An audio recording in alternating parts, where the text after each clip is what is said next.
Sriram Jayaram Jayaram. February 3. Namasmarana reveals our defects. Awareness of one's defects and shortcomings is the first step in any type of spiritual discipline or sadhana. As he makes progress in his sadhana, the aspirant comes to realize his sins and vices vividly. Eventually, they appear to be mountains in proportions. Alarmed by this, he despairingly appeals to God: Lord, full of these colossal frailties, how can I ever hope to be fit to see you at all? Can I ever qualify for your Darshana? An ordinary man may be easily provoked to anger, for instance, but he either denies it or justifies it as a pragmatic necessity to inspire others with due awe or sense of authority. A certain sadhaka once complained that he had lately become quite prone to fits of anger even on small provocation.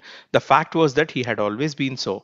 Only with progress in sadhana he had come to notice it and recognize it as a defect. A marriageable youth had seen many girls one after another to choose a bride, but being extremely finicky, none of them would measure up to his choice. On returning home from one such bride selection visit, his sister, who had accompanied him, asked him, "What do you think of this girl?" The youth gave the usual negative opinion. The sister, who was a shrewd girl, quickly held a mirror before his face and asked, "How does she compare with this?" The youth, perceiving that her looks far surpassed his own, had to admit the fact and agree to accept her. We see defects in others because we are unaware of our own. We should remember that when we see a shortcoming in another person, we have in ourselves the seed of that defect. One must therefore give up the habit of finding fault with others and practice introspection of our drawbacks. To find defects in others is what the common man does, but this is inconsistent with the spiritual life. A sincere spiritual seeker resorts to constant introspection.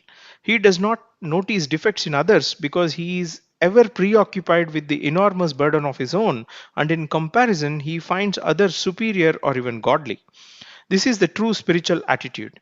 Indeed, constant introspection to remove the seed of defects from oneself is a very effective spiritual exercise, and this can be achieved easily by Namasmarana. Sriram Jayaram Jayaram.